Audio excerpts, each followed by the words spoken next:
Enzio von Pfeil. He's CEO of Commercial Economics, and we've got David and Mia as well joining in. Now, we can't really start things without talking about what the European Central Bank's been up to.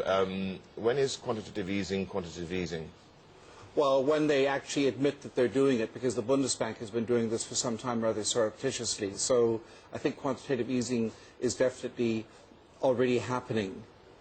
But that number, 523 banks participating in this, I mean, this has got to give you cause to worry about what is exactly on these balance sheets. Well, I don't think that people actually know, to be honest with you. I think that this, if anything, just sort of shows you the depth of the problem that we're facing. And I think that the mindset, by the way, that there is a solution in the offing, I think that's perhaps a misplaced mindset coming from Germany. I think it's going to just last an awful long time. It's going to become like what I call the Muddle East.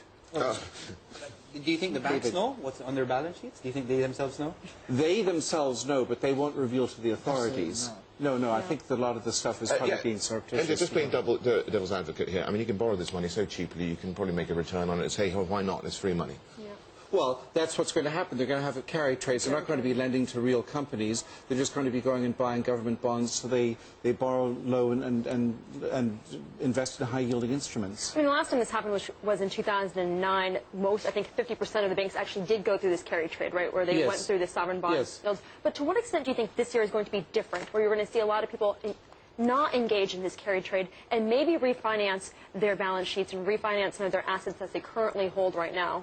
Well, that only happens if the U.S. and the world economy really pick up, if the economic time in our jargon improves, and then you'll see the banks back into the lending mode. But I don't really see that happening, to be honest with you. I had a guest this morning talked about the end of the Bush tax breaks, that's ending, the 14 trillion of debt, Europe, etc.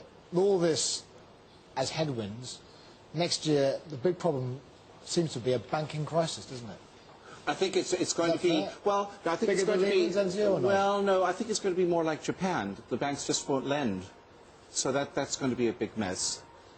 So we're going to end up like Japan, then? Is it going to be a lost decade? I mean, it's more than that. It's a lost 15 years, you could argue. I think that's what's going to happen. I think that in the West, or just banks? Europe itself. I think that the U.S. will come out of its slump. I think that there are some spring shoots in the offing. I'm not banking on a lot of recovery. But I think there's some recovery going on there. And China, I'm actually remarkably optimistic on. I think that the second half of the year, you'll find China picking up, curiously, not going down. But it's this glob called Europe that just is not going to go anywhere. Glob. How many of your clients on a percentage level are nervous going into next year? Oh, all of them. All of them, wow. yes. Nobody's buying my China will recover in half year two. Yes, exactly, yes. Wow. So where do you say, right, put your money here, it's going to be a good safe, with a bit of risk? Cash and gold at this stage. And you can do high-yielding corporate bonds, because if that's what they're going to be buying, the European banks, then I think you're safe. But I think you're safer in the dollars than you are in the euros. Who would have thought the U.S. dollar is, hovering around its 11-month high against the euro? That's remarkable. No one would have guessed that going into this year. Well, I think that the U.S. Treasury actually wants the euro wants the dollar to be pushed down somewhat. Benign neglect will hopefully take it down to something. Yes. Then you've got an election, of course, in the offing, as you all know. We have this new China fund, you just said. Yes. But no one's buying into it. No, nobody's buying in, because the no, I don't have it, but I'm just suggesting that China itself, I believe, will recover in the second half. In other words, it will. What I mean by recover, it's not going to go like that, but it's going to at least look less bad than the current market consensus. What's going to drive that? Oh, the current easing that's going on now, the monetary easing. They're creating an excess supply of money within our economic clock framework, and I think that that's going to actually that's going to sort of get the banks lending again a little bit. And I also think that the government will be a little bit less harsh with the housing bubble. Speaking of China, many of these European banks are looking to diversify their funding sources. So they're going into these yuan bonds, the so-called dim sum bonds. Yes. I think, the past half of the year, we saw 3 times more demand compared to the first half of 2011. What is your outlook for this from the European banks going into 2012? Are we going to continue to see?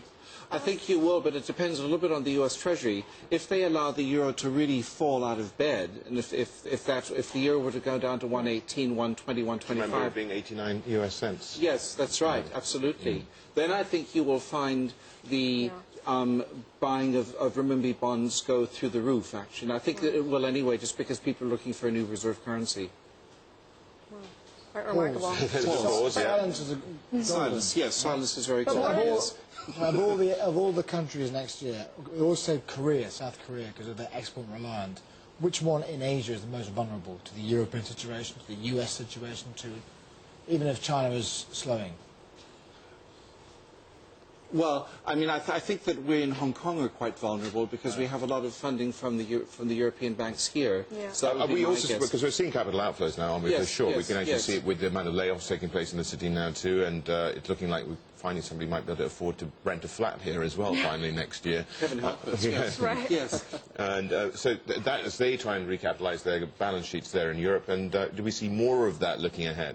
I think so, yeah. I think that it's going to...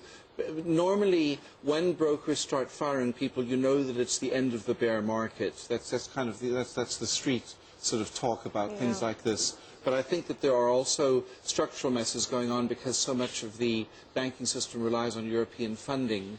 And again, I think that the euro will fall. I think that the Treasury is going to have to allow it to fall. Okay, green shoots of recovery you mentioned about the US economy, but can that momentum, can it develop a momentum which is actually sustainable looking ahead? That's going to be key here because while we do see an improvement in employment, it's not really saying that much. Or not revised down later, right? Right, exactly. And, Absolutely, that's a positive yes. data on the housing market. Okay, it's positive, but not that positive. It's all a bit kind of I'm with you. anemic. I've never been a big buyer of this. The U.S. is about to recover because, again, we have structural slumps in the industrialized economies: Japan, Europe, the U.S. Full stop. And you can't really apply cyclical tools to a structural slump.